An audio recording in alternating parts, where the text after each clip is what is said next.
Welcome to Pixel Therapy, the video game podcast where we look at the games we play through the lens of the player, where what you play is just as important as how you play it, and where emotional intelligence is a critical stat.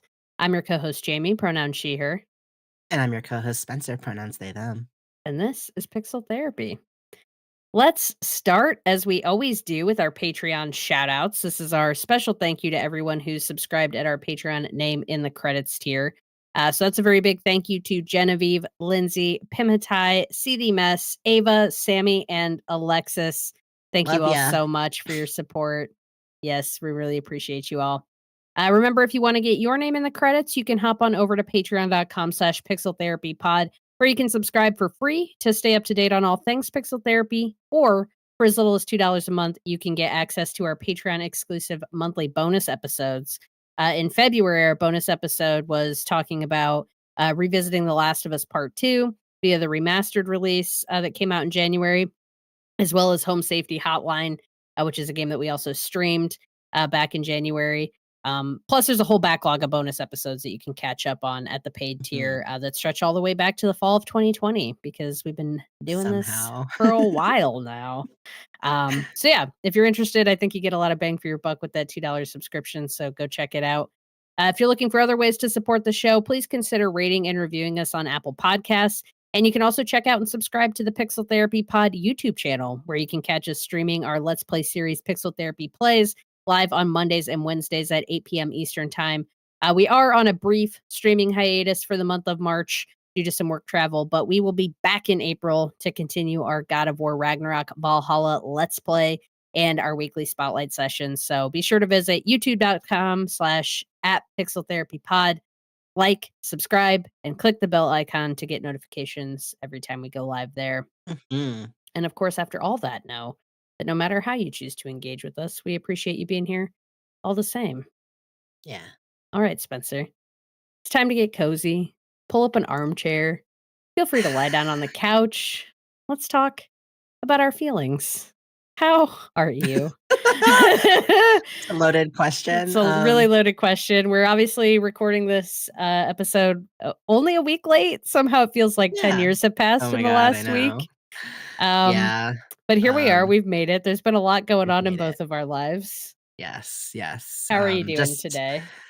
I'm okay, and that's saying something. I just, to our lovely listeners, just wanted to say thank you for Mhm. your flexibility in our need to switch things up or delay. I mean, obviously, we're all people. I know y'all get it, but I did get COVID and I did get some additional health complications exacerbated by COVID. So, if anything, I'd like to say the pandemic is still real. Like, Yeah. mask up, keep yourselves and your community safe, because this thing is out here and doesn't matter. It does not discriminate based on age or level of health. So I'm okay, but I've just sort of needed to um, take some time to recuperate and yeah, it sounds so dramatic. I'm fine, Yeah. but it's out here. So I'm okay. I've been getting really into audiobooks lately, partially Mm. because my main downtime activity the last few weeks has been like laying down in the dark and not doing anything. Um, but I listened to this book recently. I don't know if you've heard of this, Jamie, but it's an adult fiction Mhm. novel called Tomorrow and Tomorrow and Tomorrow by Gabrielle Zevin. I've heard And of it's this. it's actually been optioned for a TV series, I believe. So Mhm. I think that might be coming. I think it's in still in talks, still in production talks, but I'm hoping in the next couple of years we'll see something from that. But the book is about these two people, and it follows their lives from childhood to about their late 30s. And Mhm. the two of them found a video game company together. And the book is just about the art and emotion of making games, Mhm. and I think the way they talk about games and explore making games would resonate a lot with our listeners just because I really appreciated the way it came at talking about games from just very introspective and emotionally resonant way. Like, I was like, "Yeah, like, this is how I think about games." It's a I guess you could call it a romance. I cried a lot while listening to the book. But if folks like, slice of life stories, or you're interested in game development, or where games come from, or how games, are born, and just all that's involved in the making of games, I think, you'd find a lot to enjoy in this book.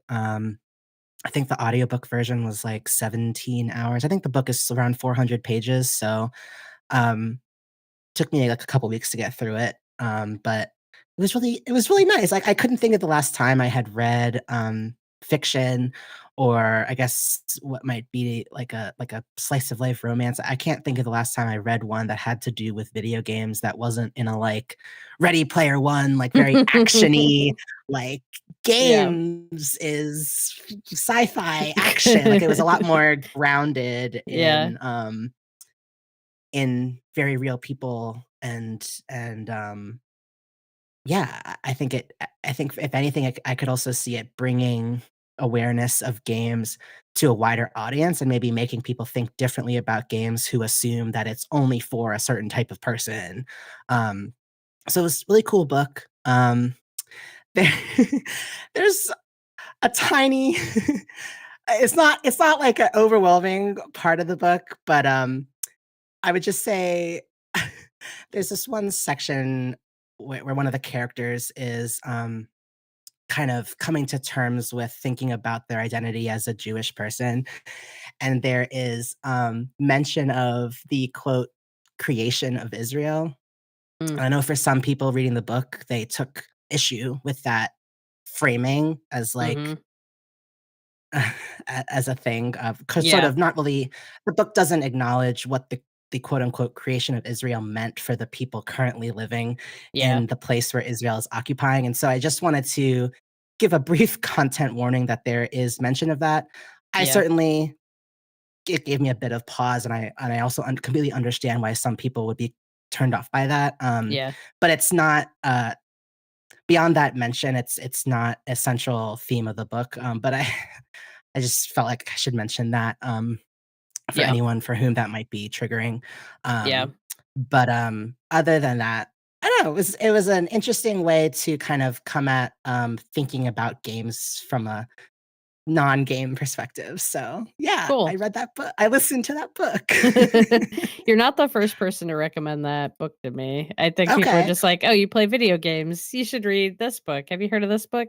So it's kind of Yeah. like moved beyond or not beyond, but it's like an interesting way that I've seen people who don't really play video games try to connect with people who do play video games. It's yeah, just a cool Yeah. thing. How Yeah. are you? Um, so you were sick, and then I had an unexpected death in my family, unfortunately this week, and had Yeah. to travel back to my hometown to spend time with family and lay a family member to rest. So that's been a lot, emotionally and physically and all of the Yeah. things. Um, but before I took that trip, I finished watching The Curse, Oh and my that was god. also emotionally and physically impactful in a very different way. Um, I literally we finished watching it and I was just like, "What the fuck did Spencer suggest that we watch here? What am I" the entire final episode, I still don't know that I have cohesive thoughts about this. Maybe one day we wanna do a Yes. spoiler cast on The Yeah. Curse because it is I'm something I so feel like down. you and I could really dig into and try to unpack what we think about this show. Yes. Um, I don't know, Nathan yeah, so for folks who Mhm. aren't familiar with the show, this is Nathan Fielder or Fiedler? I always fuck his name up. Fielder, yeah. Fielder? Okay. Um, and, Benny Safdie, Mhm. right? Writing and creating, producing this show, and it stars both of them plus, Emma Stone. Stone. Yes. I always wanna say Watson. It's not Emma Watson. Emma Stone. Very Um, different. And Nathan and Emma play a married couple, a young married couple who have a lot of wealth. Who she specifically designs these like climate friendly homes. They're like Mhm. passive homes, is what they're called. Basically, the entire home is designed to have like a total, like it doesn't Like use carbon energy. neutral or Carbon neutral. Yes, yeah. thank you for giving me words that I don't have in my mouth or brain. She designs carbon neutral homes. But the homes are like very expensive, as a lot of Mhm. things that we've seen with, climate friendly technology. And they're also like made of like this totally reflective material, that so the homes are like basically these giant mirrors. Yeah. And they move into this community that's low income, that's primarily inhabited by indigenous folks and Spanish speaking folks, and they start building these homes and trying to attract wealthy climate conscious people into these neighborhoods. So Yes. there's undercurrents and themes around gentrification, around wealth, around Mhm. philanthropy, around art, around Mhm. interacting with indigenous cultures, Yes. as like a white person of wealth and a landowner, Mhm. and what that means when you're moving in Mhm. these spaces. And then And it's all performance. performance, yeah, because the whole thing is, pitched. They're already doing this, and then they've pitched this as a reality show to like an HGTV type channel. And so Mhm. Benny Safdie actually plays their recorder, like they're the director of the show, like the person Mhm. who's like controlling the camera folks. And there's all this tension between what he wants to get out of the show versus what and Nathan Fielder and Emma Stone's characters want to get out of the show as like the primary couple and their backgrounds. And I don't know, like the show is It's a deeply lot. uncomfortable. It's very cringeworthy, as I think anything that Nathan Fielder seems to make is. It's absolutely an exploration of reality TV and what is reality when you're talking about Yes. television and a product that's being made for the masses. I think this show explores more around like social media and general like media Mm. presence of people too, and how Mm. you can make yourself look versus who Yeah. you actually are. And then And, that like, the final voyeurism. voyeurism, yeah, Y there's a lot going on in this show that I think is worth unpacking. I've a lot of people, and I understand Nathan Fielder's like very polarizing as a Mm. creator. I am someone who finds his like I totally understand the like hate and criticism that he gets, but I also find, and like sometimes he makes me too uncomfortable, or I'm a little like I'm not sure who we're laughing at here, and so Yes. I don't always I don't always agree with what he makes, or like think that it's like punching in the right direction, but I almost always find it interesting. Yeah. So as like a baseline, I'm just like really intrigued by the material that he makes, even if I'm not sure it's always doing it quote unquote right or in a way that I think is appropriate. Mhm. So I don't necessarily endorse all of his perspectives, but I think he's an interesting creator trying to do interesting things. Yeah. And I think this show lines up with that. And to some degree, like this show is like fully scripted to my understanding and written. There are not like quote unquote real people being brought in and taking advantage of, which I know is an issue a Mhm. lot of folks have with some of his other material. And so I think in that regard, um, he he kind of bypasses a lot of that type of criticism that he gets Mm. with this work with this show. Um, but yeah, I've read some takes that like, what is this show really saying? Like, is it saying anything definitive? Um, Yeah. and I don't know. I still need to unpack a lot of my own thoughts and feelings about the show to be able to respond to that specifically. But he's definitely reflecting a lot of aspects of society back at us, and that Mm. reflection is uncomfortable to watch. Mhm. Mhm. Um, in a way that I found thought provoking. Yes. Um, so it's a weird ass show. I laughed, I cringed, I had to take breaks from watching I it. I screamed. screamed Yeah. that the whole last episode, almost the entire of the final episode. Yeah. I was just the amount that my partner What had to is listen to me just sitting happening? there. I was just like, "What is happening? What is happening?" Like pulling on my hair all the time, just Yeah. like, "What are we watching?" Just like looking at Cole, like, "What is this? What are we watching right now? What is going on? Is this really happening?" Yeah. Um, Yeah, it's a banana show. Check it out if anything I'm saying is of interest to you. Yeah. And thank you for pushing us to watch it, Spencer. It was definitely an experience. You're welcome, Definitely I an experience. think. Yeah. Yeah, no, I'm glad I watched it. It was something Mhm. else. It was It's something like one else. of those things that reminds me that TV can do more than just be something I turn on to check out. Like, Yeah. it can be something that makes me really emotionally react, so Mhm. I appreciated it from that standpoint. I don't know that I would say I would watch every episode and, like, enjoy myself, but Yeah, I no. appreciated the way that it reminded me that watching TV or interacting with any kind of art, the goal isn't always to enjoy oneself. It's also to just Yeah. feel something, even if that thing is deep, deep discomfort. So, Yeah. yeah. It definitely provokes a reaction. Like I don't think you can say that it does. Like anybody who could just sit through that and be like, "Nah."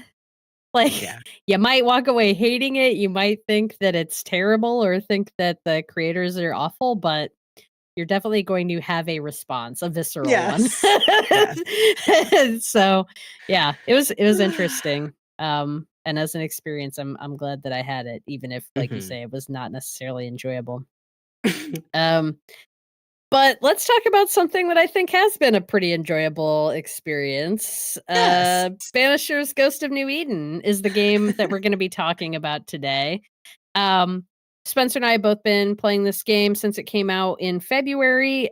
Before we get started really talking about the game, I wanted to give a quick note about some stuff that's come out around the game's developer Don't Nod in the wake of the game releasing.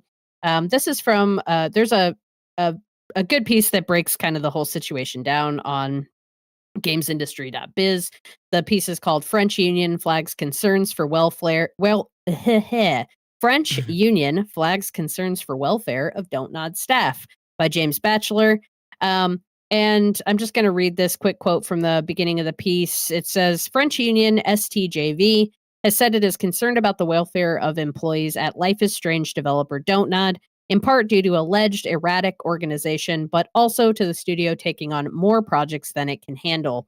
The body claimed that based on conversations it has had with staff, the studio is known to change its deadlines, frequently give contradictory information to teams, and move staff from team to team with no clear goal. As of October 2023, Don't Nod has 8 titles in the pipeline. Oh my god. Since this piece was published and the report from STJV was published, the Donut has responded to it with a statement that I think was it wasn't very specific in what they're going to do to address the concerns that have been raised by their staff, but it was very much like these don't reflect our values and we're going to take this seriously. You can read that response as well in the piece that I highlighted. Um, this is all nothing in this was as egregious as some of we've seen some really intense things get levied against different developers, sexual harassment, immense overwork, abuse of employees. None of that was present in this piece, but it does sound like there's some organizational challenges that don't nod that are impacting Mm. staff in negative ways and that they might be biting off more that they can chew. And especially when you consider the current games industry climate where it's hard to speak up or push back on things like this because of concern for layoffs. And I'm sure there's Mm. challenges on the studio end trying to keep a studio going that is not directly owned by a publisher. Um, yeah, it seems like things are a little bit messy over there, and we hope that they can get addressed to make the lives of their staff better. But it's cool that this union exists, that they're bringing these concerns to management, and hopefully this will all be taken seriously and addressed. And kind of just speaks to like, if these don't sound like the most serious complaints that we've heard levied at some of the American companies that we talk about, part of that is because there are protections actually built in here through this French union that give staff an outlet for bringing these concerns and trying to have them Yeah. addressed. And we don't necessarily have the same infrastructure for a lot of companies here in the U.S. Or other Mhm. places globally. But anyway, I wanted to just mention that since it's something that came up in the wake of Banisher's release, and There was a note in the piece about how the team that worked on Banishers wasn't even told that the game was going to get delayed. The game was originally supposed to come out in November of last year. It was delayed to February of this year. And apparently the team that was actually working on the game didn't find that out until 30 minutes before the notice went public. So God. it's like things like this where people are kind of living in this space of not having all of the information they need to be most effective at their jobs and take care of themselves, kind of stuff. That's just unfortunate. Yeah. But wow, like you said, like it's wild to see a preemptive action and Right? concern. Yeah. Yeah, so hopefully, Don't Nod's statement, while being vague, was, intentional and that they mean what they're saying there, and they are gonna be responsive to these concerns, and they'll get addressed. Cool. Alright. So moving on then to talk about the game itself. Banishers Ghosts of New Eden is a story-driven action RPG where your decisions carry dramatic consequences. That's the full quote from Steam. The game released on February 12th on PC, PS5, and Xbox Series X and S. It's the latest from Don't Nod, the studio that released last year's Jasant, as well as the original Life is Strange game and the spiritual predecessor to Banishers Vampyr. The game centers on a pair of ghost hunters / romantic partners named Antea Duarte and Red McGrath, who come to the colonial settlement of New Eden in the year 1695 at the behest of their friend and fellow banisher Charles to help rid the land of a powerful entity that has cursed the area. Within the opening chapter of the game, Antea, the more senior of the two banishers, is killed by the entity, and she exists for the majority of the game as a spirit, with the player able to swap between controlling the ghostly Antea versus the corporeal Red. The game offers a central decision to the player as they steer our pair of banishers towards a resolution for the cursed New Eden lands. They can sacrifice the settlers of New Eden to bring Antea back to life, or you can bring peace to the area and let Antea go. The game has received very positive reviews on Steam and holds an 80 on Open Critic. Spencer, how much time have you spent with Banishers? What are you playing it on? And what are your high-level thoughts of this game so far? Yeah, I mean, it was great to dust off my PS5, and I had played it on the PlayStation 5. I played about 20 hours of the game, and I've I've found it to be a little breath of fresh air. I can't think of the last time uh, I'd played a game that sort of at its core had this theme of like romantic love. Like playing a couple was really interesting and kind of intimate. I think a lot of games put you in the role of the main character, and it's like it was interesting to kind of be put in a position where these characters had their own relationship, and I was more like guiding that instead of necessarily like being them. It was just a little change in shift in perspective that I found really interesting, and I really enjoyed the way the game played out the tenderness and emotion between these two characters. It felt unique. And yeah, I'm really enjoying it. I'll pause there. Tell me about you. Yeah, so I have fully beaten the game. I probably end up putting I forgot to check my clock, but I want to say we were probably pushing 60 hours. Okay. And that was I definitely reached a point where I was running a bit It's through a it. big game. It's Yeah. a big game. This is a much bigger game than I was expecting it to be, that I think either of us were expecting it to Yeah. be. Yeah. I think Vampyr, which I referenced, is like a spiritual predecessor to Banishers in the sense that a lot of um there's lore tie-ins to Vampyr. There's also just the way the game is set up and presented, and kind of the central idea of like you're building towards a core decision at the end of the game throughout the entire game by making decisions of how to handle interactions with side characters throughout the game. Like that's a lot of that has its roots in Vampyr. That's how Vampyr worked. And Banishers like takes a lot of that and copies that forward. That game, Vampyr, was like 20-ish hours start to finish to play the whole thing. And that's kind of what I was expecting of Banishers. And I think you and I both hit 20 hours and we were both like, oh, we're like barely scratched the surface. Yeah, we're in like chapter 2. Yeah. Out of like 8. So Yeah, it was much bigger than I thought it was gonna be. I think, from where I'm sitting, having finished the game, I really, really like this game. I Mhm. I think it's a better game than Vampyr, even though, like, I still have a lot of appreciation for Vampyr and what Vampyr does. I think this game takes the basic formula that they started with Vampyr and just makes it better. It also looks better, it plays better. Like, they clearly learned a lot from Vampyr and applied that to this game, and I think this game takes it all a step further. In some ways, it tries to do too much, I think. I think we can get into that more Mm. of that later. And I do think that that length and stuff, it's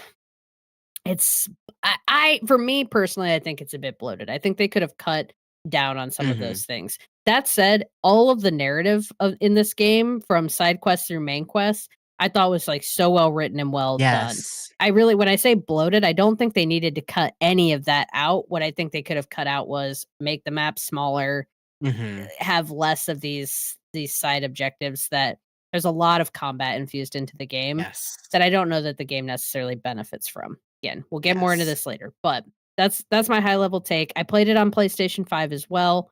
Um and yeah, overall really really love this game, but I think there's some aspects of it that make it that could have been altered to make it an even better game. To play And to don't nod's strengths yeah, yeah, to instead play of to their trying to strengths. be something they're not. Yeah, Exactly. absolutely. That's a great way to put it. Very very generous way to put it.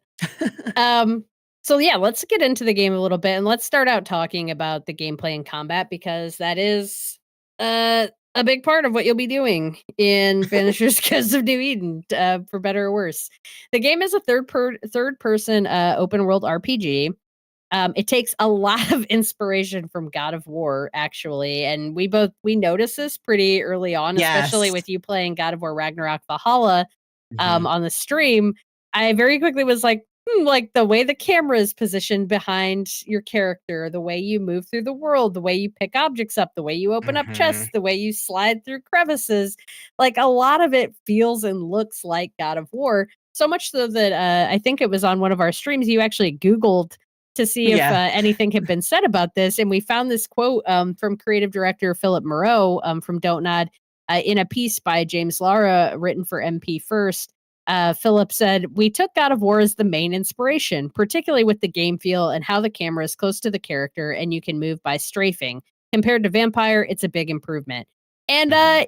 yeah, I mean, if you're Yeah. gonna emulate God of War, which arguably has some of the best like gameplay feel in Mm. modern game making, Mhm. it is going to improve the overall feeling of your game. Like, Yeah. definitely, Vampyr had a certain amount of like jankiness to it, the way your Mhm. character moved, the way you interacted in combat, and I don't think that some of that jankiness is totally gone from Banishers, Mhm. but it's dramatically improved from Vampyr, and I think, yeah, if you're gonna copy somebody, you might as well copy the people who are doing it best, and at Yeah. least they've been honest about that.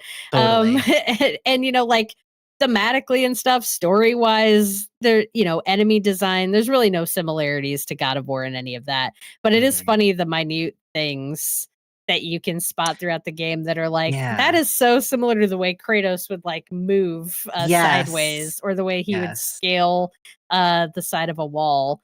And, then Red is doing those kind of same base movements. It was interesting. Yeah. And something you said too is like the little jankiness things were kind of charming. Like it added a bit of it grounded it a bit and made it feel, at least to me, like felt a bit more handmade. Like Hmm. it made it charming a little bit. Yeah. And it's really just I don't necessarily have I'm not mad that the jankiness is there because and this was a thing with Vampyr too. It had that like grit to it that it's almost like the game is like fighting with you a little bit. And sometimes that friction can be, I don't know, sometimes it's welcome. It gives the Mhm. game a little bit of personality. Um I understand that it's still quote unquote flaw, but I think flaws can be interesting sometimes for what they're attempting to do. And I Yeah. think it's, noteworthy that Don't Nod is trying to make a game like this, even though it feels out of their wheelhouse. They make such a diverse range of games that it's Mm. cool that they're taking the swing. Mhm. I think so. I give them points for that. Um, I remember, something I said early on to us playing was like, I was like, "The jankiness," like, I'm looking at this supposedly hand-painted sign pointing to Boston, and the font is in Times New Roman. "The fonts, Jamie, the fonts," and Jamie was like, "I have literally not paid and I have not even yeah, noticed didn't the clock it. fonts in the game." So, it's Yeah. those really, like, little tiny things that are just give you a little bit of a chuckle if you're someone who really pays attention to the immersion and design of things, but by Mhm. no means are we saying that, like, "Oh, it's janky," like, it's hard to play or unplayable, Mhm. whatever. Yeah, exactly. Um, the the main gameplay loop or like, kind of what you're doing in the game, there's a main quest that you're working your way through and then there's all these side quests. The side quests are basically all in the form of these hauntings. So each area that you go into, you have a page of your menu that you can open up and it'll show you like just dots for all the number of hauntings that exist. And then as you discover the different side quests, it fills those in and you're kind of tracking the story. And each of these haunting side quests are kind of like almost like little detective narratives. I really love. I think we can talk more about this in depth later, but the lore of the game, Mm, mhm. the world building that they do around why ghosts exist, where ghosts come from, where the idea of banishers come from. I mean, they're they're ghost hunters, like we said, but they're really coming into people's lives and most hauntings are caused, I think this is pretty typical ghost lore, but hauntings are caused by people who die with unresolved feelings about something. That can Yep. be anger, regret, but it can also be love or wanting to Mm, protect someone that you're leaving behind. And mm, all the haunting stories and banishers really run that gamut. You see all varieties of reasons why ghosts are stuck and staying behind. And even the ones who think they're doing it for positive reasons, the reality in the lore of the game is that if a ghost is staying behind in order to survive, it is feeding on the life essence of the person that it is haunting. And so it will eventually kill them. And that's part of the dynamic that we see in Red and Antea's relationship too. I mean, by her sticking around as a ghost, she is putting Red in danger. Now, because they are banishers, they're able to decide early on in the game that Antea is not going to feed on Red's life essence, but is instead going to feed on ghost essence that is left behind by the other ghosts mhm. um, that they discover and the haunting cases that they solve. So you're encouraged to do these haunting side quests because each time you do, part of the process of resolving the ghosts, resolving the haunting, is that you have to find what's called a ghost tie, which is a specific item that the ghost is specifically attached to. And after the haunting is resolved and the ghost is sent away through one of three different paths, which I'll talk about here in a second. After the ghost is sent away, that ghost tie can be consumed by Antea, and that's how she's getting her essence, Mhm. essentially, instead of eating red. But Right. most ghosts, whether intentionally or not, are feeding on the people that they're haunting. And Mhm. I don't know, I thought all of that lore and the explanation of all of it and the explanation of, like, what banishers actually do, they're almost like therapist Yes. detectives. They Yeah. they have to, like, come in and talk to people and find out what's actually going on and find the ghost tie, and then they can make the ghost manifest, and they can talk to the ghost, and they kinda try to help the ghost work through its issues and help the person who's left Yeah. behind work through their issues, and sometimes the ghost is lying, sometimes the person who's being haunted is lying, and try to get to the bottom of this, and then, make a decision of how to deal with this ghost. Yeah. And at the end of each of these cases, you're presented with three options. So, as I kind of said in the description of the game, you make this decision early on via an oath to Antea of whether or not you're going to attempt to bring her back to life or if you're going to let her go. Now, Antea and Red are banishers. Antea is a more senior banisher. She's been doing this for a long time. They have a motto that showed up in the trailers of the game and that they actually say many times in the game, but it's uh, life to the living, death to the dead. And the idea is that ghosts need to be banished. Like that is what banishers Mhm. believe. Ghosts should not be left to linger, that they will eventually become more monstrous, that they will take life away from the dead. And unfortunately, once someone is dead, they're gone. There's no going Yeah. back from that. And you have to move forward from that event. But when Antea dies, Red, who's like a much newer Banisher and also like deeply in love with Antea, Mhm. like has this draw to this idea of what if we could bring you back? And Right. Antea is much more in the camp of like, no, I'm dead now. I've become the thing that I've spent my life banishing. Um, I become this thing that I kind of hate. Uh, Yeah. I need to go. And so you kind Yeah. of have that central conflict and that central decision. So you do make an oath with Ante at the beginning of the game, whether or not you're going to pursue bringing her back to life or pursue finding her ghost tie and letting her go. Mhm. And so each time one of these haunting cases closes, you have the option to blame the person who's being haunted. And what a blame means is that the person will, their life essence will basically be consumed by Antea. This puts you on the path of bringing Antea back to life. So an entire alive human's life essence would be consumed by her. The person would be killed, Yeah. and the ghost would I guess be allowed left to linger. I'm a little confused by what Mhm. actually happens with the ghost in the blame scenario because the the person gets killed. The alive person gets killed. The ghost gets left alone, and Antea eats the energy. Yeah. That's very much a death to the living situation. Yes. um, and those the story animations and stuff that play out if you blame somebody, they are vicious. That's some dark shit Yeah. We're going like on. people out here. Yeah. Yeah, yeah. Um, or you can, if you're pursuing the ascent path for Antea, where you're going to let her spirit move on, you can either ascend the ghost, which is to give it a peaceful end that allows it to go on to heaven, possibly. Not sure. It's not really Somewhere. specified.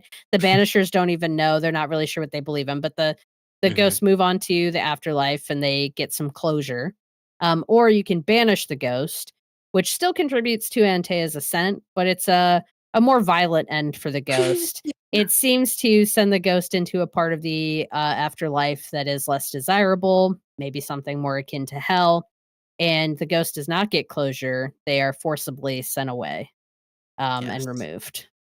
Um, so those are the options that you're presented with each of those things. So despite Red saying repeatedly throughout the game that he's not police and he's not a judge, Mhm. you do Mhm. in that final moment make a decision and you Yeah. have just spent all this time detecting and like, yeah, you're not turning anybody over to the law, but I was definitely judging some people as Yes. I worked my way through these cases. Um, yeah, which oath did you make? I'm curious. Yeah, I mean, it was tough 'cause I very quickly emotionally bonded to both characters, and I was like, Mhm. "What? We have to let her go?" But I thought about what Antea said she wanted and what would probably be healthiest for the characters overall, and I did make the oath that I was going to work towards her ascension and eventually letting her go.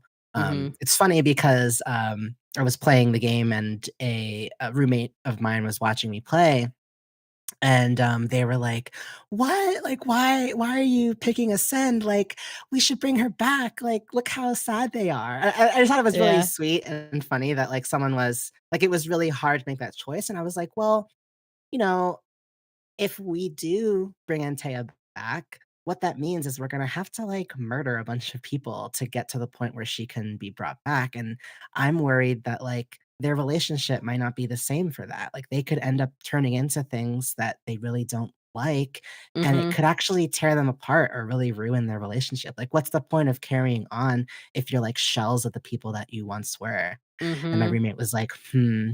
Like, I don't know, we had this really deep Yeah. conversation, and so, again, I think it just speaks to the narrative power of this story, like, it's so incredibly well written and the characters are so well fleshed out, so, yeah, as hard as it was, I did make that oath. Did you? Yeah, so similarly, and I think I had said this to you while you were streaming, but it was like, what monster is gonna sit here and be like, because the game, like, pretty clearly is like, Yeah, if you wanna bring her back, you're gonna fucking have to kill a lot of like, people. innocent Like, people, yeah. innocent people, like, regardless of what these people are done, you're gonna have to kill them.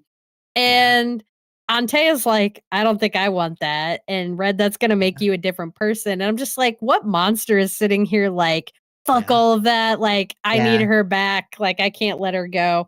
Mhm. And then you had told me about what your roommate said. And so I was like, yeah, okay. Like, I get it. It wasn't like I didn't feel any pressure to go with that darker choice of trying to bring Antea back. Mhm. Um, because obviously, like even though she dies within the first couple hours of the game, you still really they just introduce these characters so well. They Yeah. immediately start to humanize them with each other. And she is the more experienced banisher. It's a little like, is Red going to be able to deal with this? Like, Mhm. he's her apprentice at the beginning of the game, and like continues to be really since she sticks around. Yeah.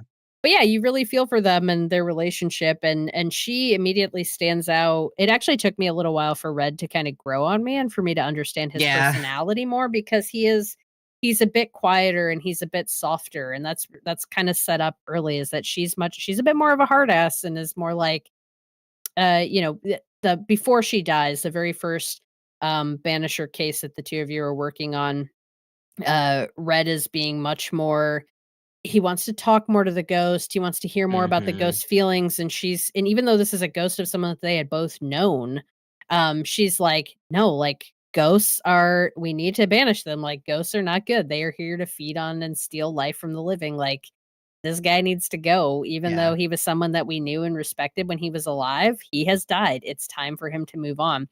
Um, and yeah, I don't know. They just set that all up so well that even being someone who tends to play the hero or the good path in games, I did feel a little bit of a pull to be like, Mm. but should I just murk people and bring her back? Like that could be Yeah. really interesting. But ultimately chose that I wanted to go the ascend route and made that oath to her. And the game actually presents you, it's cool. As you approach the end portion of the game, I don't think you got this far, but as you Mhm. approach like the last act of the game asks you to like there's a couple points where you reset that oath, where like you actually sit down and Oh. choose again, because Mm. they have a conversation around like, okay, well, we've gone through all of this, we're going through a lot, like let's talk again, like is this still what we Yeah. both want? And you have to choose again, so it gives you the opportunity to change your Yeah. path. And I was more tempted that time. I once Wow. again selected ascend, but Yeah. I hemmed and hawed on it for a bit. Like I put the controller Wow. down, I got up, I like Yeah. got a drink of water, I thought about it a bit. I'm like, man, do I want to like change paths? But yeah, ultimately didn't. I think too, it's interesting how it's like you're making this oath, but the game also makes clear that like just because you're making this promise doesn't mean Yeah. that you have to uphold it. And there Mm-hmm. you will be presented with the opportunity over and over again to actually betray whatever oath you made. And so I don't know, Yep. it's something about that just felt very real. Like as people, we make promises all the time. And in our inner heart of hearts, we might make conscious decisions not to uphold them or to lie or to deceive, again, even if it's from a place of love. So Yeah. I just found it, it makes sense that the Life is Strange developers would come up with a decision-making mechanic like this that felt very grounded and Mm-hmm. real. Yeah, absolutely. Um, with So did you stick like with the haunting cases that you did? Were you sticking with your oath, or were you tempted to veer off course at all? I for the most part, I was, like, sticking with it. There was one choice where I was so angry at the character that this case, one of the characters, I felt like they really wronged, people, and so I did make the choice to punish them, but when Mm. I saw the consequences of doing that and how it, like, traumatized everybody, I actually went back and reloaded the save and made a different choice because I was like, "Oh, okay, this game is very clearly like, killing people is not really the answer." I don't know, did you kill anyone? So there was similarly, I had one haunting case where I did make the choice to blame somebody and watched Okay, it play out, and then I yeah. just felt like, even though I still felt like the person I had blamed deserved it, Mhm. I didn't like that the person, like the ghost who I thought had been really terribly wronged, Yeah. in the scenario, the person they were haunting, I was like, "This person absolutely deserves to die." They're not really understanding what they had done, why it was so bad, and they're not really being remorseful, but Mhm. and, like, blaming is the only option I have to punish them, like, Mm. But when I saw, like, how that played out in the cutscene and, like, the ghost didn't help the ghost to blame that person, right? Like, it didn't give the Yeah. ghost any peace. They were Yeah. still very angry. Yeah. Um, so it didn't do anything for them, and I ultimately was like, even though this person deserves bad things to come their way, I'm more concerned about, like, taking care of the Mm. character that was the ghost in this scenario and giving them an end that is going to be more peaceful for them and help them move Yeah. on, even though that's not what this asshole over here deserves. So Yeah. I never blamed anybody in the entire game because I reversed that Okay. choice and went back. I did banish some motherfuckers. Oh, I yeah. started out the game being like, I'm gonna send everybody and it's all gonna Uh-huh. be peaceful. And the first handful of haunting cases they give you, it like makes a lot of lot of sense to ascend people and give them a peaceful Yeah. end. And then you start running into some situations where it's like, no. Like, and I was, Banish, yeah. yeah, there were even people I ascended where I was like, you did some fucked up stuff, but I think you deserve to like, you know, Sure. like even people, there was like somebody who had killed somebody else. And I still was Mhm. like, it's okay. Like, I'm going to send you, like, you fucked up. Like, what you did wasn't right, but like, you understand it wasn't right. And I'm not here to be like the ultimate judge and jury. But then when there Mhm. were people who were like not remorseful about the things that they'd done or like Yeah. just what they had done was so egregious. Yeah. There were some folks that I banished, and sometimes it was really interesting to watch it play out because there were a few times where I would try both and like see which one I liked. The game very graciously gives you an auto save point, like pretty much right before you make the decision on any of those haunting cases. Mhm. And there was like one time where there was a woman who was haunting a guy and I knew what she'd done was fucked up, but I was like, okay, whatever. Like you didn't like kill anybody, like you're just like psychologically manipulating Mm. people and like what you're doing is really fucked up, but whatever. You can still ascend. And after I ascended her, the other character was like he was pissed. Like he was pissed that I Oh, had given shit. her an okay end Oh. after what she had done to him. Mm. And so I went Okay. back and banished her instead because I had been considering it anyway, but I was just like, I feel like it's gonna Mm. because there were a few times where I would banish somebody because I was like, this person fucked up, and then the other person would be like, what did you do to them? And I'm like, well, Right, yeah. they needed to go, man. Like they Yeah. needed to go. Like, oh, shit, you saw that? Yeah.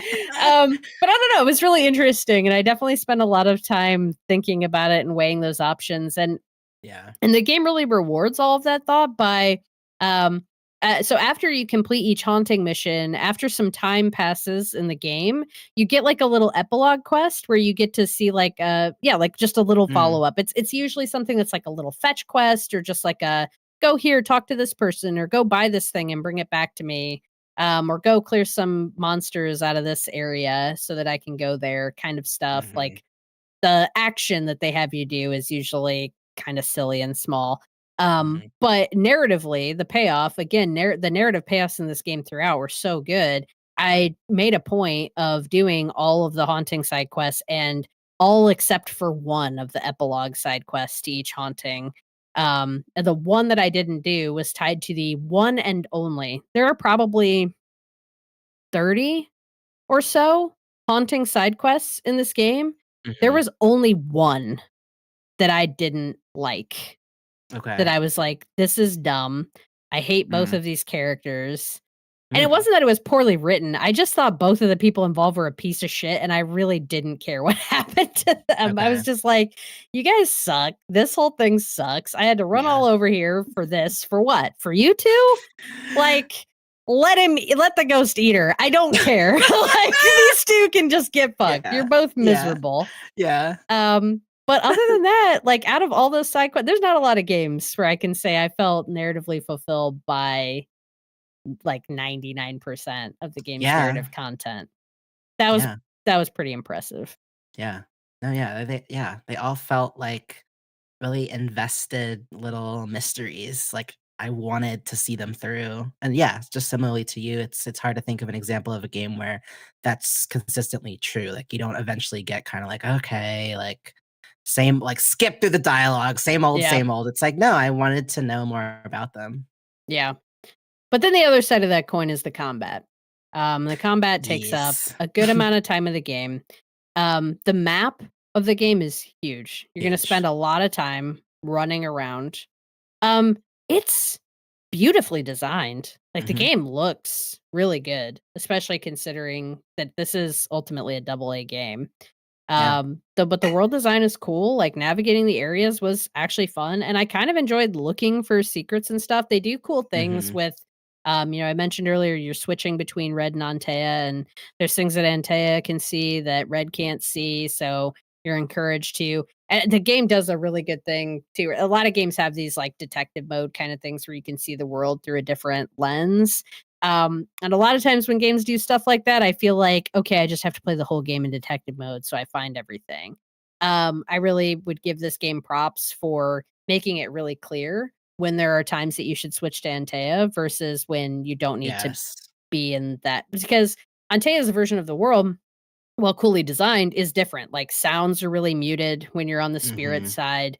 Um, Colors are kind of, like, blown out. Everything's kind of, like, orange and everything looks like a Michael Bay movie. It's all, like, orange and blue and lens Yeah. flary. Yeah.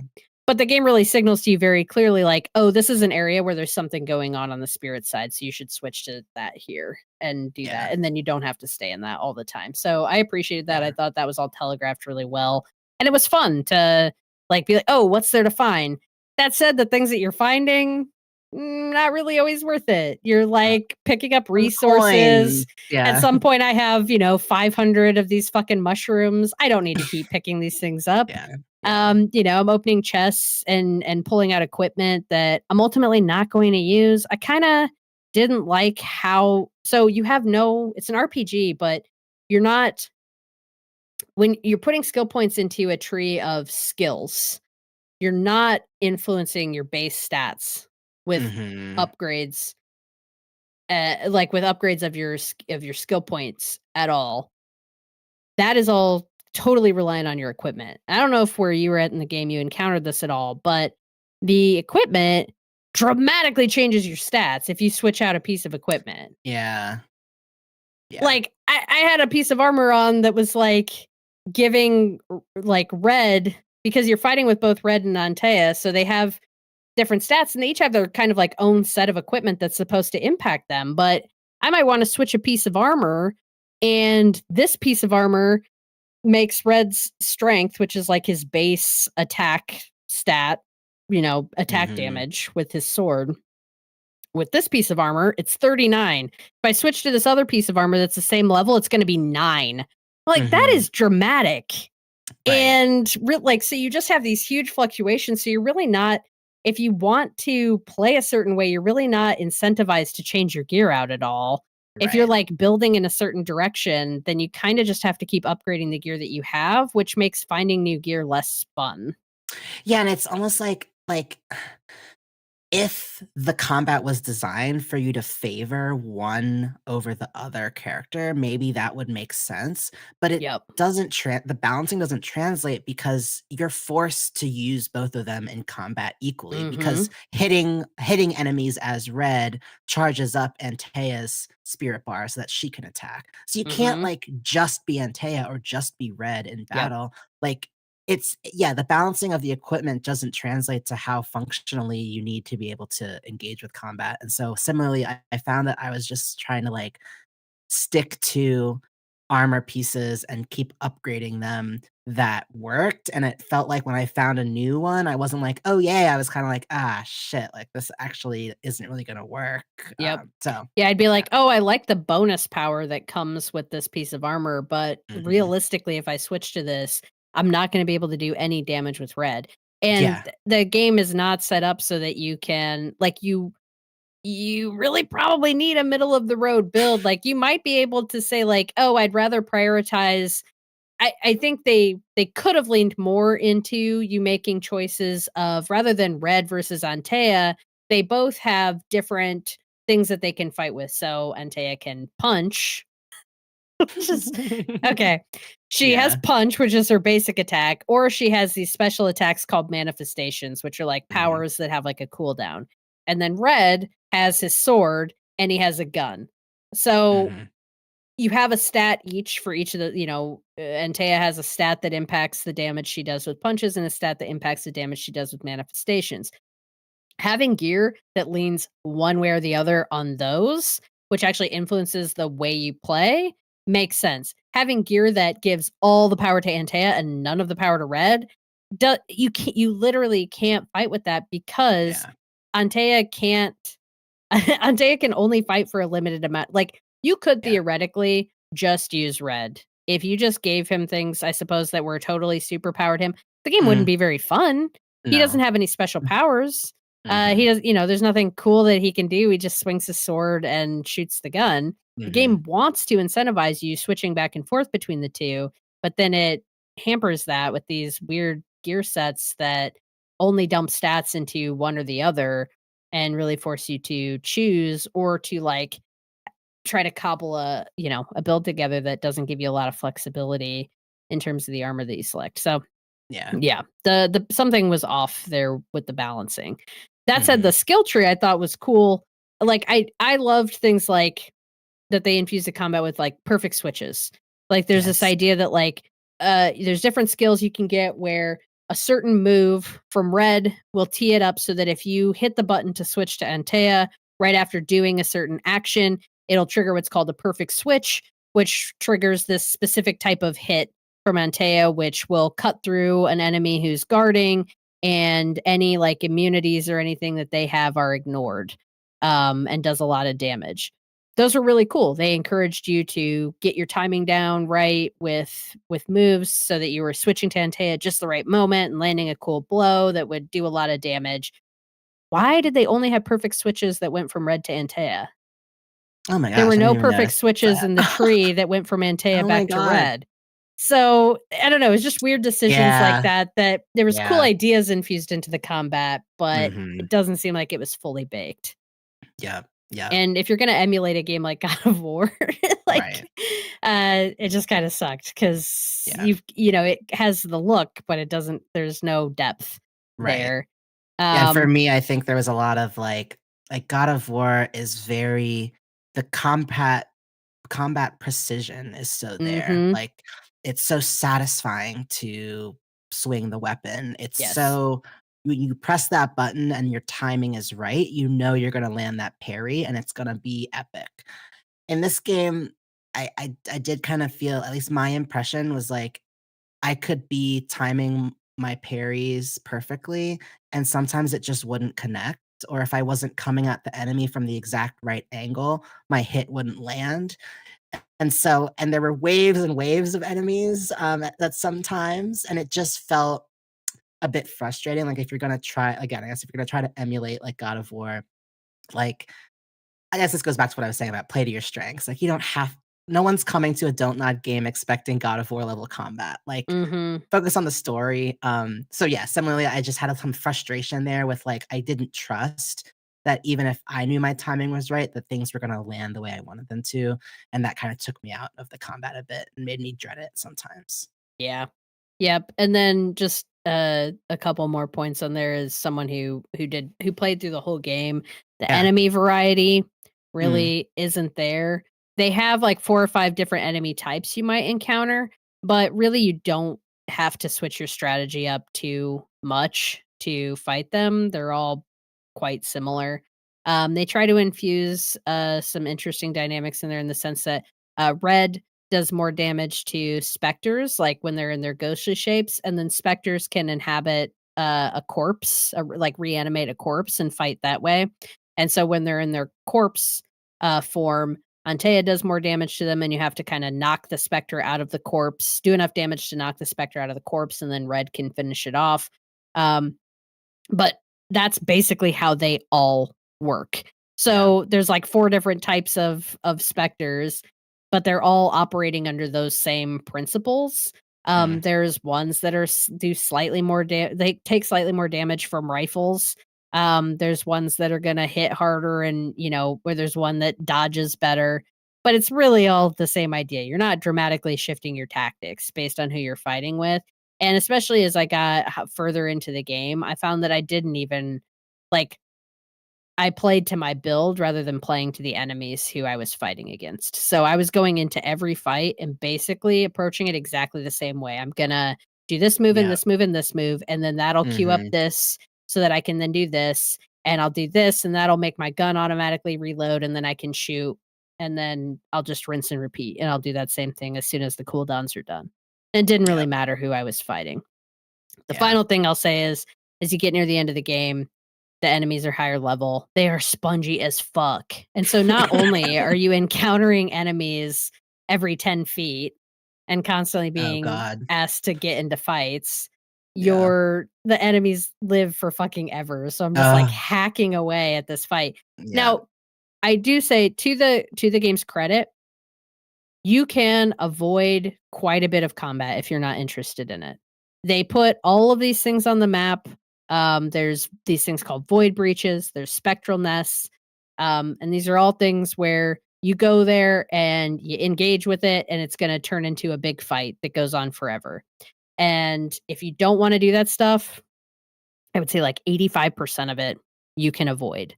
But there was a stretch there near the end of the game where I'm just trying to complete the main story, and the game's got me running back and forth across both ends of the map, running through all of these fights that are just not that fun to do. Mhm. And it just gets a little annoying and a little long in the tooth with some of that Yep. stuff. And like I said, it comes back to that thing of it feels like bloat. It feels like padding Yeah. to increase the game's runtime. And as you've said a couple of times now, I think they could have just leaned into their strength, which was the writing and the narrative, and pared down some of this combat. Like, I don't need that Mhm. many enemies being Mhm. thrown at me. They don't need to be this spongy. Mhm. Um, it clearly they knew that they had made a better combat system than Vampyr had, and they wanted to show that off. But Yes, yeah. it wasn't as good as I think they thought it was, or maybe not as fun as they thought it was. But Yeah, it was a lot better. I will say what I totally. did really love were and again, these have a caveat with them, but the boss fights by and large were really Mm. cool. Like the Mhm. enemies that they teed you up against and the narrative implications of the enemies they teed Yes. you up against were really fucking cool. But again, they fell into this repetitive thing where once you figured out what the move was that you had to Mm. use against the boss, the game doesn't it the boss bars were always divided into different chunks. So you think, Mhm. okay, when I get through this chunk, something's going to change. And something would change, but really the main thing that you had to do to fight the boss was the same. It wasn't, Yep, yep, this yep. isn't like Elden Ring where the boss goes into their next phase and now you need a completely different strategy to fight them. It's like, oh no, the strategy's the same, but he's going to do this move instead of that move. But the plan is Yeah, still the same. You still got to get behind him and shoot him in the weak yeah, spot. Great, you yeah. got it? Okay. And it's just, yeah, it's like, Elden Ring has set the bar too high. and I don't even need it to be Elden Ring, but I don't know. It was like they took some of these ideas from games that do combat better, and we're like, oh, this is a cool thing. Elden Ring has these FromSoft always has these phases in their boss fights, and we're going to use these phases. But then they didn't like understand what makes those phases worth going through is like the degree to which it changes the fight. And what you're doing ultimately is exactly the same. It's like, okay, the animation of the boss has changed, but what I don't need to figure anything new out. Like I'm still doing the same thing. So yeah, I don't know. It just speaks Mm. to a weakness I think that they have Mhm. in terms of this combat design. Did Yeah. you have anything else you wanted to talk about with the combat or the general gameplay? No, this general gameplay more so. Like, I think one thing I just wanted to go back to that you mentioned earlier was, I did really appreciate the way the game handled the switching between Red and Antea, and like the Mm-hmm. way that you really felt the distance of Antea from the world of the living when you were her, and something I really liked was how, like, when you're Red, it's like you hear the sound of the wind, you hear birds chirping, the leaves rustling, the your feet crunching on the ground, and things felt very tactile, and when you're Antea, like you said, the colors would invert, you couldn't everything was so turned down and softened, like, you don't hear the sounds of life, you don't feel the way you're moving through the world, and it really made me feel for her and, like, how I would Mm-hmm. feel if I was in that position, and if Yeah. anything, it gave me a lot more empathy for why to let her go, because Yeah. she was not able to fully be in this world anymore, and it probably was painful for her to have to exist in this, like, half way. So, Yeah. that was, like, a little detail that I found was really powerful Mm-hmm. narratively as well, and so I really, really liked that piece, And I'm sure we'll talk a bit more about some of the, like, these little touches that Well, go ahead. really. Go ahead. Let's Well, move into okay. that because I think for all of it's why I don't want to belabor the combat stuff too much because as annoying as Yeah, some of it was, it never made me not want to keep playing the game. Never yeah. ruined my overall experience playing the game. And there's so much other fantastic stuff in the game that I was willing, more than willing, to set aside my distaste for the combat. And once Mhm. I let go of my I'm inherently a completionist, as we've talked about in this. And once I let go of some of that and feeling like I needed to find everything and do everything, it was just like, you know what? I'm not enjoying the combat. I'm going to leave that shit alone and Yeah, just focus on the narrative stuff that I am enjoying. I just had such a much better time with the game. But yeah, yeah, the game has so many of these absolutely. little details, especially stuff where it's really like both exploring Red and Antea's relationship and also really exploring what the characters must be going through, both of them. I think Mhm, it goes to great lengths to put you in both of their shoes at different mhm. points. Yeah, what were some of those little moments that you wanted to highlight? Yeah, I know one thing we haven't talked about yet is the rest animation, Yes. which I think we both one of the first things we both commented on was like, "Oh my god, have you noticed that rest animation?" Mhm. I guess I want you to talk about it because I know you described it really well the first time we talked about it. But I guess so, like, of course, one of the themes of the game is the deep love and admiration and the relationship between the two main characters. Mhm. And there are camps that you can set up. You can find campfires in the world and set up a camp there, and the two characters will rest. And they'll sit by the fire, and you can take that time to upgrade your weapons, or you can sort of reflect on events that have happened in the story so far. You can save, you can fast travel. But when you choose to rest, it does something. Yeah, Do you sure. want to talk about Okay. I was like, I wasn't sure when you're gonna tee me back up. it? Yeah, so when you choose to rest, it plays this really beautiful animation. A lot of games you choose to rest, they would just kind of cut to black, implying that the character has laid down and gone to sleep. And I think if this game was just told from Red's perspective, that is what you see because that's Mm, what Red does. But again, because the game takes such care to place you in the shoes of both of the main characters and really doesn't Antea is dead, like we said, from the first couple hours of the game, but she is still a main character and she is still the player character as much as Red is. I, yeah, I'm gonna talk about this animation, but I just think it's so rare that a yeah, game can give you two characters like that where you have yeah. it is totally in your choice when to switch between them, and yet it so fully grounds you in both of those characters. And they do that in so many ways, and we're gonna talk more about it. But the rest animations specifically there's no cut to black. Instead, what happens is that Red lays down to go to sleep, and Antea begins by laying down next to him. They show her, lay down. She's a ghost. She's dead. She can't Mhm, sleep. She can't rest. She is present and aware all the time. And so it once they both lay down, in this really caring way, she kind of will place her hand on his chest and she's laying next to him, looking at him, kind of watching over him protectively time will and the animation will speed up like it's kind of like fast forwarding through the night and it will show her starting out laying down then she sits up then she moves around she's moving around the fire she's zipping around she's sitting and it really showcases both the fact that how kind of stuck she is mhm. how limited her world is but also like this boredom that Yes, she is experiencing and how she just has to sit there and process the fact that she's not alive that whole yeah. time because she legitimately can't rest.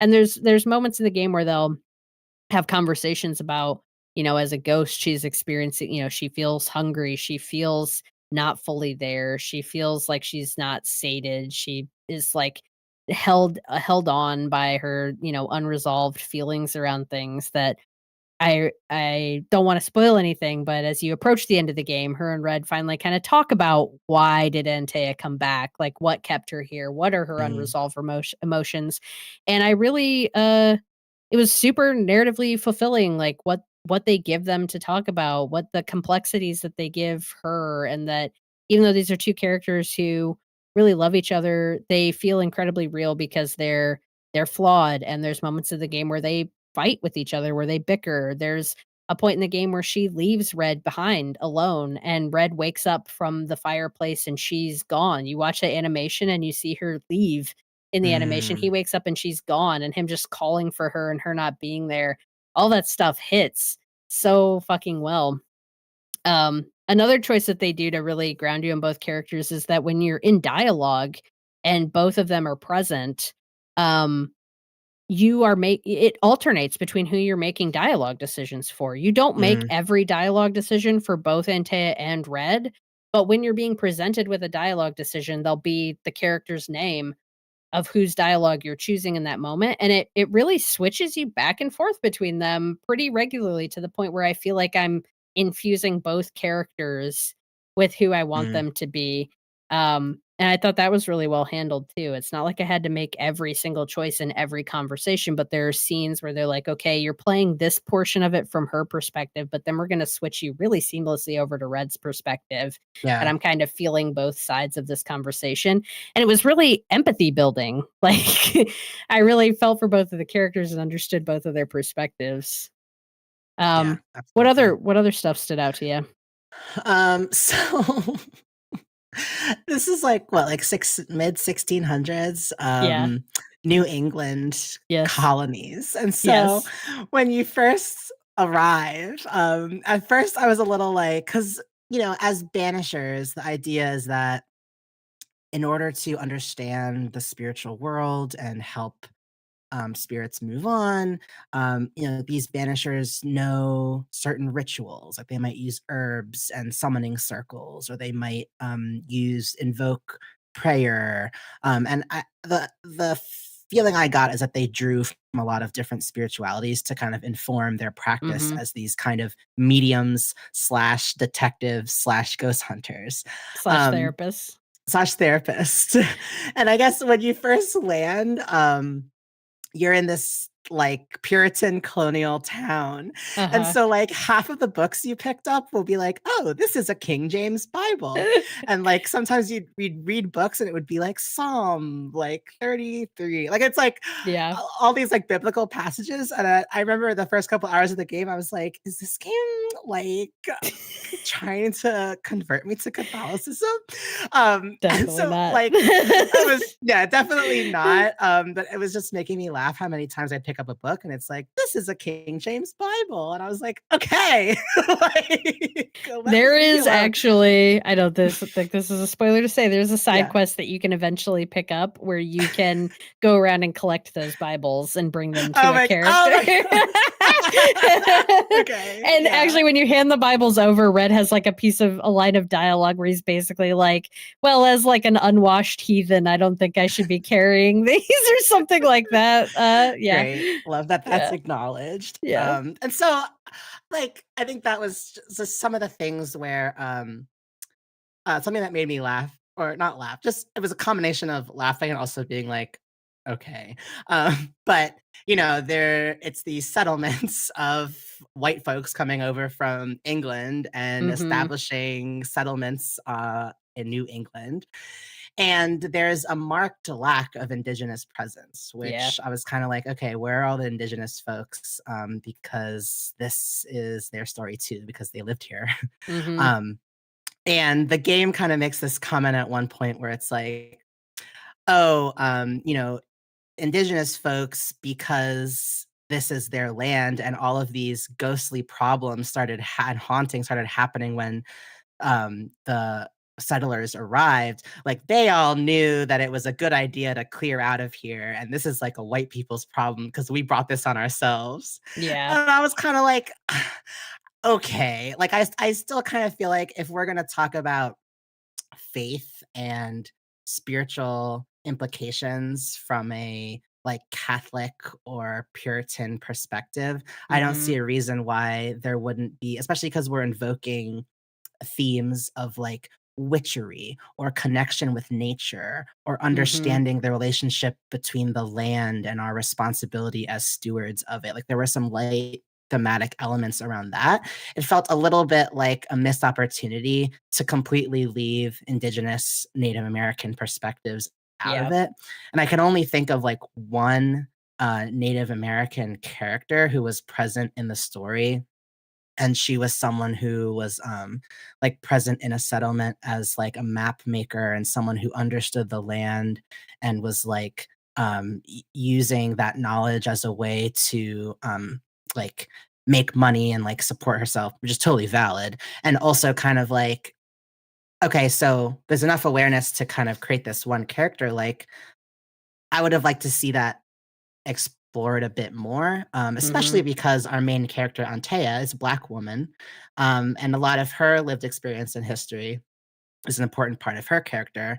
And there's also like marked moments where, she's subverting expectations of what her role is in the relationship and not taking shit from anyone.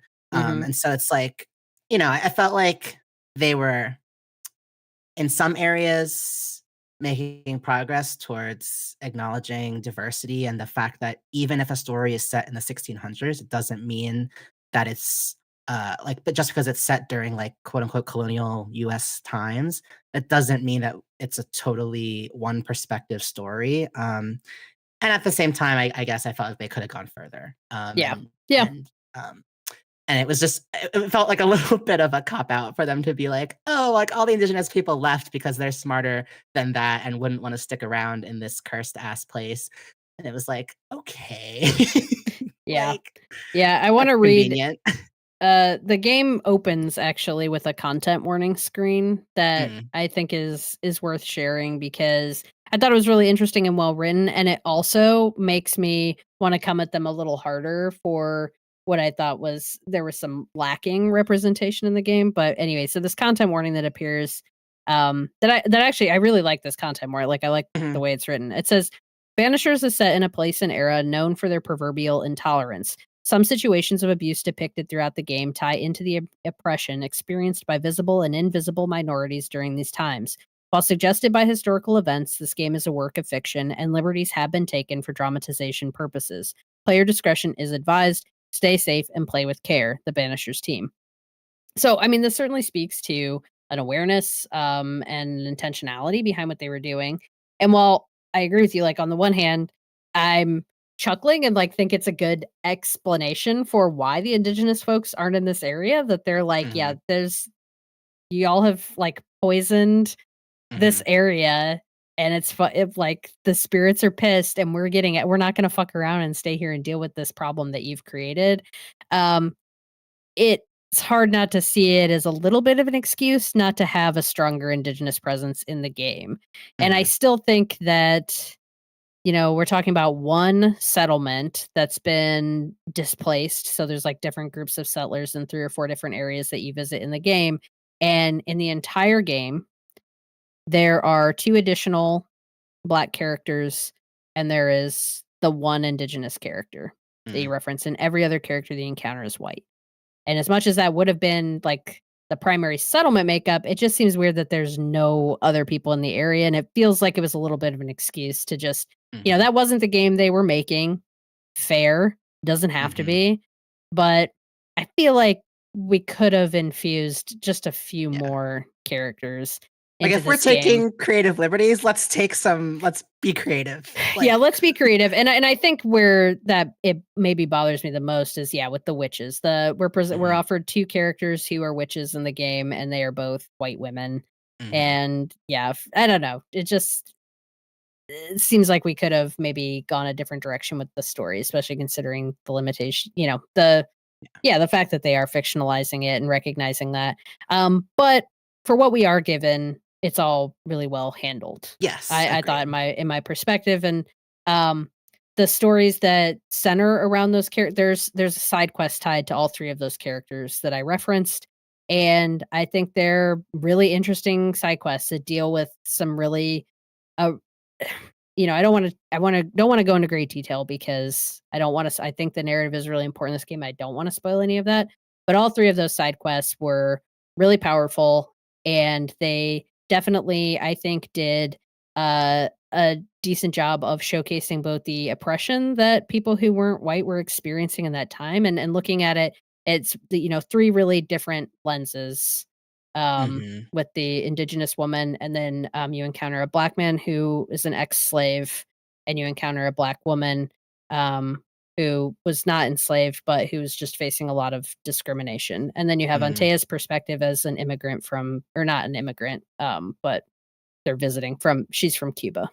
mhm, Um, mhm. so I don't know. They did Yeah, a good job of trying to bring those things in, but I feel like they could have yeah, just had more.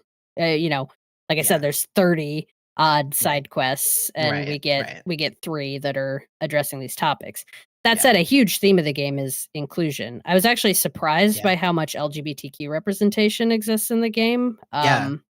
Like And pleasantly before surprised. Oh, sorry. yeah, Go ahead. absolutely. No, same. And I just something I just wanna say before we move on to that, Yeah, because yeah, yeah. again, there were a lot of positives here that we wanna make sure we talk about. But, like, I don't think we're saying that, like, I just so that no one, like, misinterprets, like, when we're Yeah, saying, yeah. like, there were these witches and they were white and that kinda sucked and was a missed opportunity.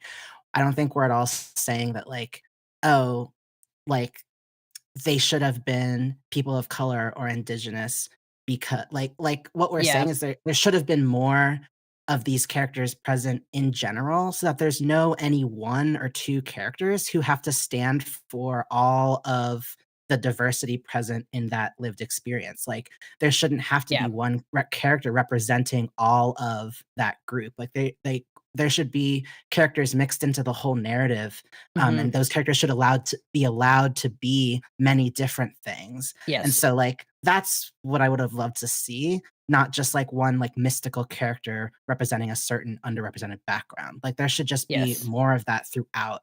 So I just wanted to And I'm make also that clear. not no, I think that's a good point, and I also wanna clarify that my argument isn't that the witches should have been indigenous people, it's that if Mhm. we're for as much as this game is about the spirituality and lore around spirits and haunting and all Yeah. that, it seems like it could have been interesting to also explore some of the spiritual beliefs of the indigenous peoples in that area Yes. too, and Yes. gotten more than just notes left behind. You can encounter a few Yes. notes that kind of explain the indigenous interpretation of what is happening in that area, but that's kind of all we get of their Yeah. perspective on these hauntings, and it would have been interesting to have something that wasn't just a white interpretation of where, the Mhm. hauntings and why this area is cursed.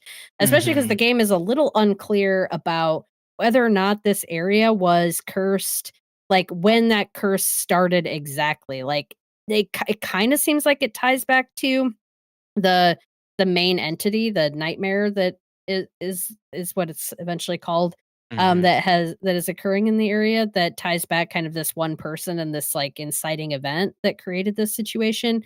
But there's also seems to be some question in some of the history materials you can find around the area already having strange occurrences. Yeah. And most of the writings that we get on that are left behind from a white woman who was doing research in the area. And so it's just like, there were people here, like, obviously Yeah. this is not a real area, but, like, Of within the course. context of the game, there were people living here before the Yeah. white people settled Yeah. that already understood that the area had a spiritual presence, but we don't get to really hear them have any say on any of that or Mhm. explain what their interpretation was. You don't get any of that to counter. We just get kind of that one narrative from the white witch perspective. Yeah. Which, yeah. So it's not necessarily even I'm not saying like, "Oh, the witches should have been indigenous." That, I'm not Mhm. Mhm. don't we don't need to just, like, palette swap, but it's like, how do we Yes. culturally represent some of these other, perspectives that would have existed Totally. at this time? Totally. Totally. Cool. So yeah. Yeah. So that being said, still lots of great themes and very I'm doing a terrible segue, but as you were mentioning, a surprising amount of LGBTQ representation. Yeah. Did you want to say any more about that? Um, well, did I wanna say any more about that?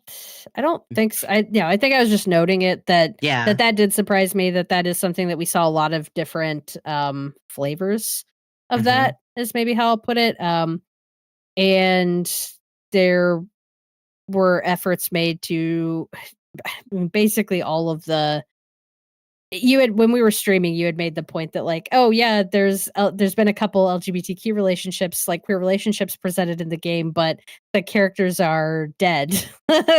Right, So are yeah. we falling into this trope of like fridging the or was bury your Fill your gays, gaze, bury your yeah, gays. yeah. Um, and to some extent, like, yes, like I don't think I'm racking my brain. I'm not sure you encounter like an active and healthy and both people are alive and well, like gay couple of any sort. Mm, Even though you encounter several where one person is dead, and mhm. that's tied into the haunting. But you also don't really encounter very many Happy and alive there's people in yeah, general. like almost everyone you encounter in this game, like their loved one is dead. Yeah, Or someone that was close to them is dead. I mean, that's your role as a banisher. And so it's hard to say if that's so much the trope at play versus just that is the theme of this game. Like equity. equity finally achieved. The core theme of this game is dealing with loss, and it especially dealing with loss of a romantic partner. And Yes, how do we navigate that? and that, I think, was I can't think of a time where like, I feel like in general, none of us wanna think about what it might mean to lose the people that mean the most to us in our lives, Yeah. and the way that this game was really a long meditation on grief and Mhm. processing that and what it means to experience death in close proximity and, like, how to process that and move through it, like, that was really cool. Yeah, and I think in particular, the game is specifically looking at, like slow death, like Mm, that watching a partner deteriorate, mhm, more than anything else. Even though Antea dies suddenly in like the prime of her life, she continues to be a character throughout the game. So even though that's not actually what we're watching is her deteriorate, she is she has an end date. She has an expiration set from the beginning of, from early on in the game, and she can't do everything she used to do. And there's other things that she can do better now or differently, or, she has a different power set, she has a different ability set. But it is definitely exploring that experience of both her knowing that she's going and will be gone for this yeah, extended period of time and Red knowing that she's on her way out for that extended yeah, period of time, and then both having to process that and having to grieve somebody who's right there in front of you. mm, Um, I don't know. That's a mhm, particularly hard and I think traumatic way to lose somebody. yeah, Um, and I mean, I don't know. Death is awful no matter how it comes, but that does seem like it's a big part of what they're exploring there is what that experience of slowly losing someone and watching them deteriorate and go is like. mhm, mhm, And I think it's well explored to like the point of like the little moments that you had brought up before. There's so much. Another thing that they've taken from modern games and God of War included is like how much the characters are talking to each other, engaging with each other as they're traveling through the world. And you have this constant companion with you. And so they are in conversation as you move through spaces. There were so many little moments that they gave them in back and forth that just illuminated, like, colored in their relationship. And you got to see how they were with each other. But there was one moment in the game, you come into a town where they have, it's really a game mechanic, right? There's these objects that the local demonologist has made and has placed all over the town, which stop ghosts from manifesting. mm, And mhm, so when you're in this town, Antea can't manifest. And they turn it into a puzzle, right? You have to find the object and destroy it so that she can manifest, so that you can use her mhm, power to get through some part of the map. Um, but they add to that gameplay effect by giving them this great dialogue. And there's one of the times where they are, because it's like they forget, right? They forget that she's dead. They forget that it's not, right, not fully, you can never fully forget it. But you have moments where you're caught up in the activity of what you're doing and you're not thinking about the fact that, like, this person that I love is gone. And there's a part where Red, you destroy one of the little haunting Jesus, the little ghost blocker objects. I wish I Yeah. could remember what the fuck Little they're actually called. totems or whatever, yeah. Totems, yeah. And Antea can manifest again, and she comes back and she cracks a joke as she comes back, and she's like, "Did you miss me?" Like very cheeky. And Mhm. suddenly, like a beat pauses, and like there's like a moment, and Red like very seriously, the actor responds like, "Always." And it's like so they just Yeah. hit you with these little moments of the characters like Yeah. reckoning and processing Mm. their grief and reckoning with the fact that she's gone. And there's Mhm. so many little moments like that through the game. The voice actors did an absolutely amazing job.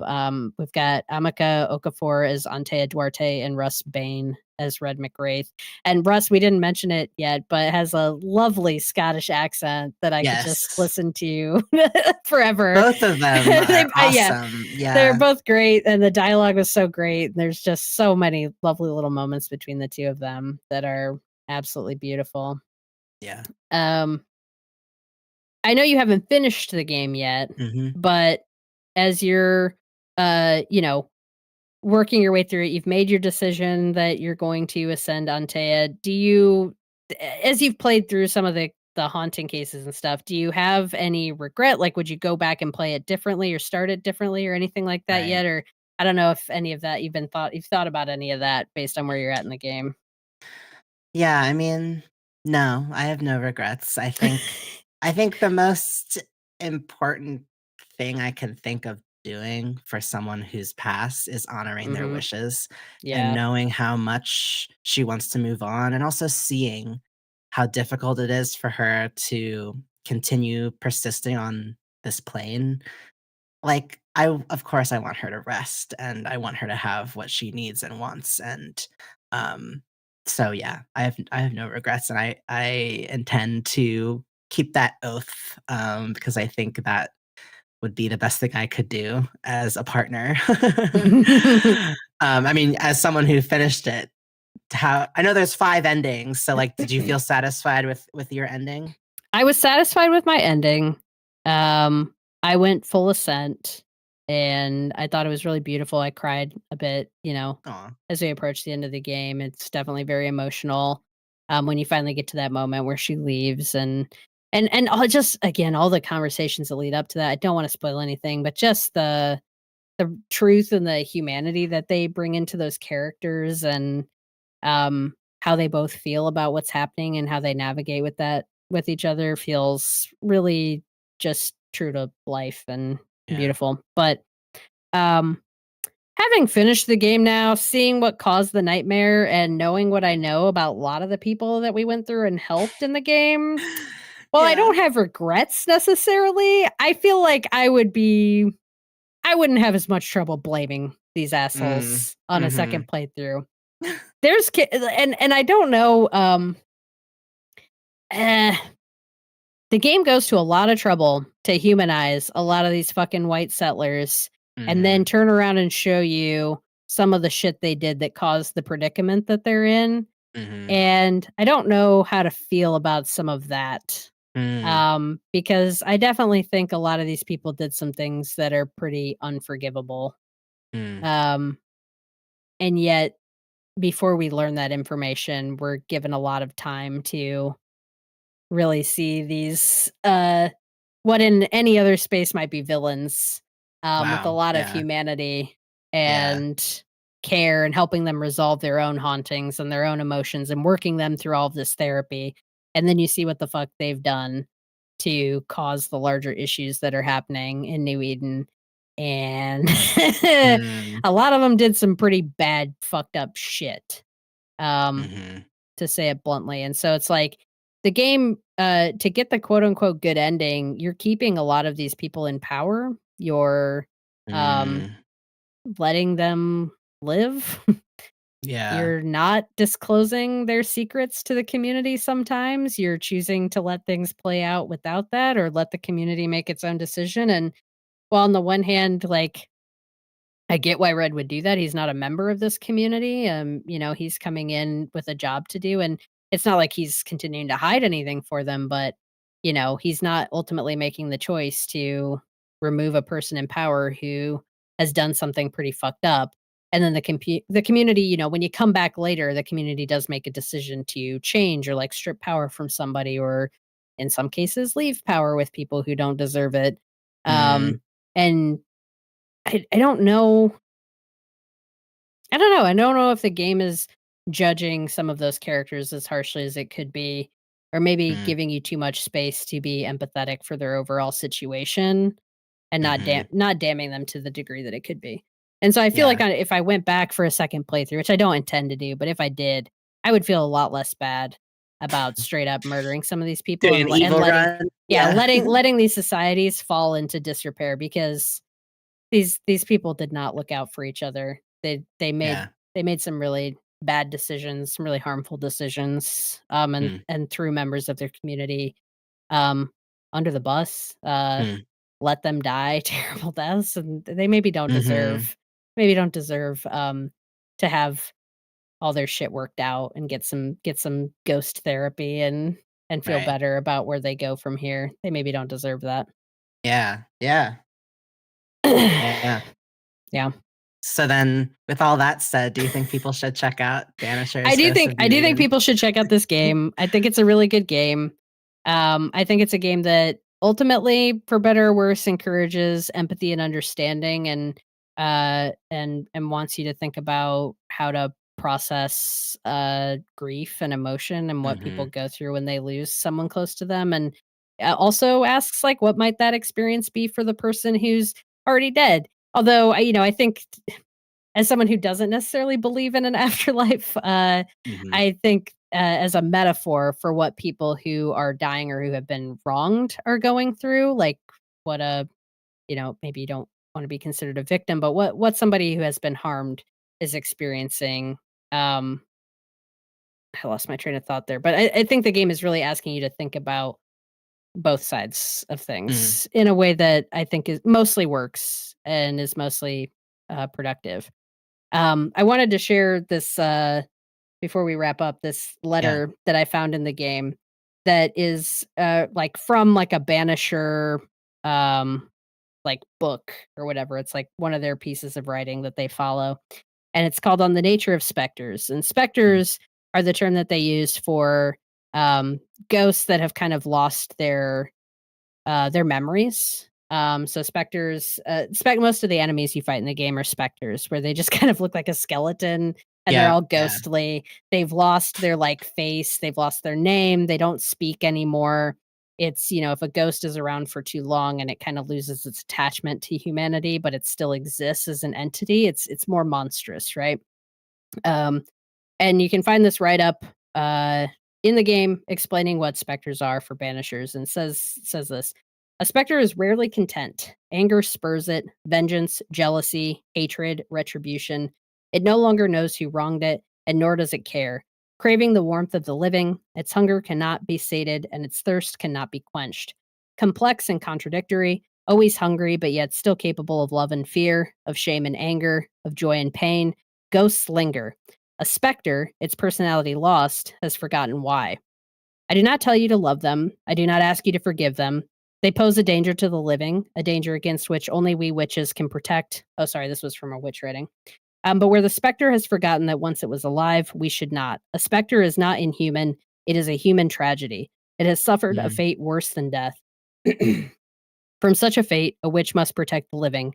From such a fate, a witch must also protect the dead. mm, Um, I don't know. I pulled that out for one thing. I think it's just like really well written. As so much of yeah. the writing in the game is really well written, but it also speaks to like that empathy that they infuse into anything. Like even though you're fighting monsters, there's this underlying understanding from the main characters that there is a reason that these monsters came to be, and that it comes from a place of someone having gone through something that they can't let go of. And that's why this game is all about why we all need therapy so that Mhm. we can work through our Mm, shit and not hang on to it until it turns into absolutely. resentment, Well and said, hatred. well said. What do you think though? You think people should check out Banishers? Yeah, I don't think I have anything to add. Yeah, for all of those things, it's a great, unique game. I think I've really deeply enjoyed playing it and intend to continue. And for all we again, like everything else, we we call out the things that create friction because we love them and we care enough about it to talk about it. And so I definitely think that this game is well worth folks' time. Absolutely. All right, folks, time is up for today's session of Pixel Therapy. Thank you for tuning in, and we hope that listening to our thoughts and feelings gave you some thoughts and feelings of your own. If you want more Pixel Therapy, come check us out at patreon.com/pixeltherapypod, where you can sign up for free to stay up to date on everything we have going on, including our weekly streaming schedule. Or you can subscribe for as little as $2 a month and snag that sweet monthly bonus episode. We'll be back to live streaming our Let's Play series, Pixel Therapy Plays, in April on Mondays and Wednesdays at 8 p.m. Eastern Time on the Pixel Therapy Pod YouTube channel. So give us a subscribe there and ring the bell to get notifications every time we go live.